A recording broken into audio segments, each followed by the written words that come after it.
రెండో దినవృత్తాంతాల గ్రంథంలో 36:9 ఏముందో ఒకసారి మనం చూద్దాం. అక్కడ చూడండి, చాలా క్లియర్గా 18 అని ఉంది. 18 ఇంగ్లీష్ స్టాండర్డ్ వర్షన్ అండి బైబిల్. క్రిష్ ప్రశాంత్కి, కరుణాకర్ సుగుణకి ఒక ఛాలెంజ్ అండి. మీకు దమ్ము ఉంటే, మీరు మగాళ్ళే అయితే రామాయణానికి ఆర్కియాలజీ రామాయణం అనే పుస్తకం రాయండి దమ్ముంటే.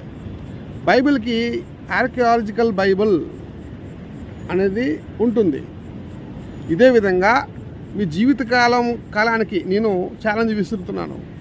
లైఫ్ టైం ఛాలెంజ్ అనమాట. మీరు ఏం చేస్తారంటే, రామాయణానికి ఆర్కియాలజీ రామాయణ రాసి చూపించండి. అరే మీ ఇద్దరు ఒక పని చేయండి, నా కాల్ దగ్గర కూర్చొని బైబిల్ నేర్చుకోండి, పైకి వస్తారు. లేకపోతే బిలట్ వాళ్ళని పాతాళానికి వేసి